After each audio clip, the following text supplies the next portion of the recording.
जय श्री कृष्ण सभी को। तो जो रामपाल जी महाराज हैं और जो उनके शिष्य हैं, किस प्रकार से अनर्गल प्रलाप कर रहे हैं, मूर्खतापूर्ण प्रलाप कर रहे हैं, संतों के ऊपर आक्षेप और अश्लील टिप्पणियां कर रहे हैं।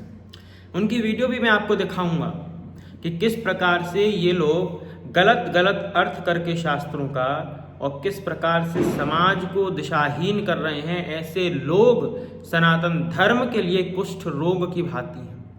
ये लोग दीमक है सनातन धर्म के अंदर, इसलिए ऐसे जो लोग हैं उनकी बातों को बहुत अधिक सुनना नहीं चाहिए, क्योंकि जितना अधिक आप इनकी बातों को सुनेंगे आपके मन के ऊपर कहीं ना कहीं गलत प्रभाव पड़ेगा ही पड़ेगा।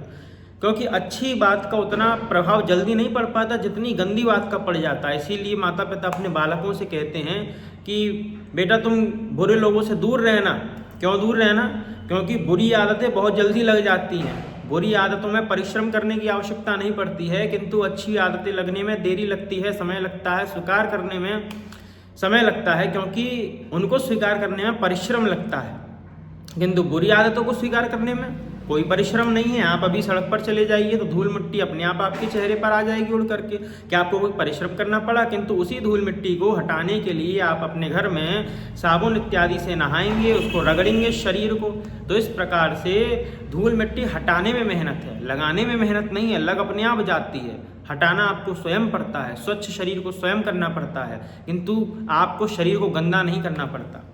ठीक इसी प्रकार से ये सब बुराइयां समाज के अंदर फैल रही हैं, ये दिशाहीन कर देती हैं, एक वायरल की भांति हैं। तो जिस प्रकार से ये सनातन धर्म में कुष्ठ रोग फैला हुआ है, इस कुष्ठ रोग को दूर करने के लिए सभी सनातन धर्मी को जागृत होना पड़ेगा। यदि सभी सनातन धर्मी जागृत नहीं होंगे तो ऐसे जो दुष्ट लोग हैं वो सनातन धर्म पर सदैव आक्षेप करेंगे, साधु संतों पर आक्षेप करेंगे और आप शांति से बैठे रहेंगे। देखिए, श्रीमद् भागवत महापुराण में कहा गया है, विधर्मः पर धर्मश्चा आभास उपमा छला अधर्म शाखा पंचेमा धर्मज्ञो अधर्मवत् त्यजेत। अधर्म की तरह अधर्म की जो है वो 5 शाखाएं हैं। इन 5 शाखाओं को भी अधर्म की भांति त्याग देना चाहिए, क्योंकि ये देखने में दूर से धर्म की भांति ही दिखाई देती हैं।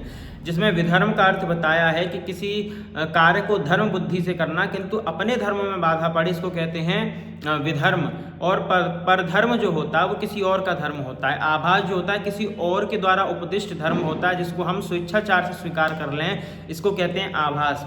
छल का अर्थ होता है शास्त्रों में अर्थ कुछ है और उसके अर्थ का हम अनर्थ कर दें, इसको कहते हैं छल। भगवद गीता के 18वें अध्याय में बताया गया है, अधर्मम धर्ममिति या मन्यते तमसावर्ता सर्वर्थान विपरीतांच बुद्धि सा पार्थ तामसी। ऐसे लोगों की बुद्धि सर्वथा तामसी होती है जो लोग अर्थ का अनर्थ करते हैं। तो ये जो छल कर रहे हैं रामपाली लोग की शास्त्रों को दिखा रहे हैं, उसका अर्थ का अनर्थ कर रहे हैं, जैसा कि इन्होंने गीत गोविंदम के ऊपर मूर्खतापूर्ण प्रलाप किया। सुनिए जरा क्या प्रलाप किया इन लोगों ने। दोस्तों, प्रेमानंद धूर्त और पाखंडी आदमी है। ये इतना अश्लील आदमी है आप सोच भी नहीं सकते। जिस प्रकार से सीता माता को उठाने के लिए रावण आया था ना, इसी प्रकार से काल के जाल में आपको डालने के लिए, आपको नरक में पहुंचाने के लिए ये प्रेमानंद भेजा हुआ है, काल का दूत। ने देखा किस प्रकार से इस मूढ़ व्यक्ति ने प्रेमानंद जी महाराज जी के ऊपर आक्षेप किया है, जबकि गीत गोविंदम में ऐसा कुछ नहीं लिखा है। गीत गोविंदम में भगवान श्री कृष्ण के और राधा रानी जी के एकांतिक प्रेम का वर्णन किया गया है, और ऐसा प्रेम का वर्णन है जो कि हर किसी के लिए उसको बताने योग्य नहीं है, हर किसी के समक्ष उसका व्याख्यान नहीं किया जा सकता, और हर किसी को उसके अध्ययन का भी अधिकार नहीं है। जो केवल रसिक जन होते हैं, जो प्रेमी जन होते हैं, जो उनकी लीला को समझ सकते हैं, उनमें ऐसी बुद्धि है।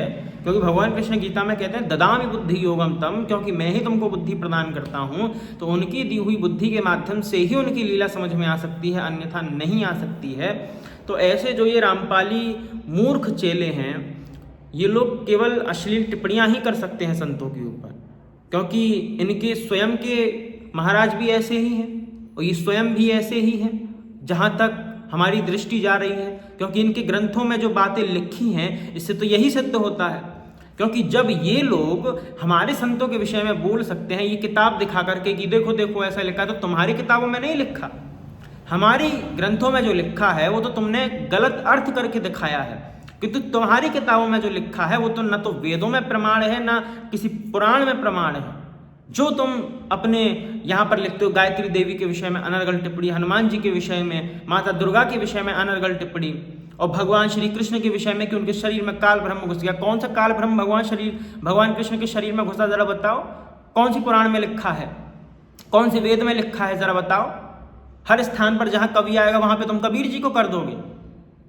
मतलब निहायती मूर्खता चल रही है शास्त्रों के अंदर। जब तुमको अध्ययन ही नहीं है तो तुम क्या कुछ भी मूर्खता करे जा रहे हो। मतलब कोई लॉजिक नहीं है इनकी बातों का। इनके महाराज क्या बोलते हैं कि कावड़ यात्रा नहीं करनी चाहिए क्योंकि उस समय जो है कई सारे जीव जंतु उत्पन्न होते हैं तो उन सभी की मृत्यु हो जाती है, हिंसा हो जाती है कावड़ यात्रा करने से।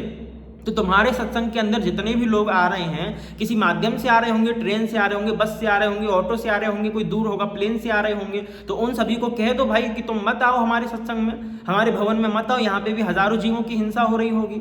अरे हिंसा तो हिंसा होती है ना भाई, हजारों जीवों की हिंसा हो रही है तुम्हारे सत्संग में आने से। और यदि तुम भोजन भी पका करके खा रहे हो उससे भी हजारों जीवों की हिंसा हो रही है। तुम जो श्वास ले रहे हो उससे जो गर्म लपटें निकल रही हैं तुम्हारी श्वास के माध्यम से, उससे भी हजारों जीवों की हिंसा हो रही है, सूक्ष्म जीवों की हिंसा हो रही है। तो क्यों तुम सांस लेना नहीं छोड़ देते? छोड़ दो सांस लेना। किंतु ये मूर्ख व्यक्ति जो है इनके पास कोई लॉजिक ही नहीं है, बिना लॉजिक की बात करते हो। समाज इतना दिशाहीन हो गया, इतना बुद्धिहीन हो गया है कि लॉजिक लगाना ही छोड़ देता है यदि बाबा मिल जाए तो। कोई ऐसी स्थिति हो चुकी है मूर्ख लोगों की। कोई व्यक्ति किसी को व्हाट्सएप पे ब्लॉक कर देता है, वैसे ही इनकी मूर्ख चेलों की बुद्धि भी इन्हीं को लेकर के ब्लॉक हो जाती है, बिल्कुल काम करना बंद कर देती है। जब इन्हीं के महाराज जो है अपना खंडन अपनी ही बातों से करते हैं। कावड़ यात्री यदि महापापी हो जाते हैं तो तुम्हारे जो ये महाराज हैं, ये रामपाल जी हैं, ये महापापी नहीं हुए? क्योंकि ये तो स्वयं कीटनाशक दवा को वितरण कर रहे हैं। क्या कावड़ यात्री वो काम कर रहे हैं? तुम्हारे महाराज एक तरफ कह रहे हैं कि कावड़ यात्रा नहीं करनी चाहिए क्योंकि हजारों जीवों की हिंसा होगी, वहीं दूसरी ओर उन्हीं जीवों की हिंसा करने के लिए कीटनाशक दवा का वितरण किसानों में करते हैं। अब बताओ ये हिंसा नहीं है? यदि तुम इतने ही अहिंसा प्रिय व्यक्ति हो तो कीटनाशक दवा का प्रयोग क्यों कर रहे हो? श्वास क्यों ले रहे हो? भोजन क्यों खा रहे हो? कुछ मत करो।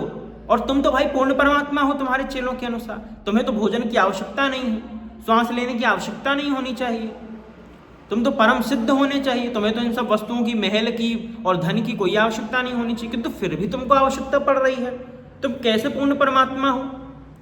कैसे तुम भगवान बन गए जिनके चेलों को भग का अर्थ नहीं मालूम? ये स्थिति है हिंदू समाज की, क्योंकि वो बटा हुआ है हर स्थान पर, इसीलिए हिंदू समाज एकत्रित नहीं हो पा रहा। और हिंदू राष्ट्र बनने में यही सबसे बड़ी बाधा है कि हिंदू ही हैं जो कि इधर उधर भटके हुए हैं। कोई मजारों पे जा रहा है, कोई किधर जा रहा है, किंतु एक रामपाल व्यक्ति एक ऐसा है जो सभी हिंदुओं को एकत्रित करके लाया है। और वो भी क्या करके? ओम का चिन्ह लगा करके, क्रॉस का चिन्ह लगा करके, इस्लाम का पवित्र चिन्ह लगा करके, सभी चिन्हों को लगा करके एक इसने अपना सिद्धांत बना लिया कि कुरान से भी श्री कृष्ण को सिद्ध करेगा, बाइबल से भी श्री कृष्ण को सिद्ध करेगा। ऐसी मूर्ख बुद्धि जिस व्यक्ति की होगी उससे हम क्या क्या अपेक्षा करेंगे बताओ? तो जो व्यक्ति हमारे साधु संतों के ऊपर गलत टिप्पणी कर रहा है, कम से कम उसके विषय में आप लोग कुछ बोले। ऐसे लोग टिप्पणियां ना कर पाए, अपने शास्त्रों को जान लीजिए। जो ये लोग बता रहे हैं अपने शास्त्रों कम से कम खोल के पढ़ लीजिए। मेरे पास किसी का मैसेज आया कि वास्तविकता में ऐसा है क्या? क्या हमारे ग्रंथों में ऐसी बातें लिख रही हैं क्या? क्योंकि हमारे मन में संदेह उत्पन्न हो रहा है। यहाँ तक बोले कि हम तो भैया भक्ति छोड़ने वाले हैं क्योंकि ये सब देख करके अब हमारा मन नहीं लग रहा है। इसलिए मैंने कहा कि ऐसे लोगों की तुम अधिकतर वीडियो देखोगे तो यही स्थिति होगी, क्योंकि अपने ग्रंथों के विषय में तुम जानते नहीं और जो कोई तुमको कुछ दिखा रहा है उसको देख करके तुम विश्वास कर ले रहे हो।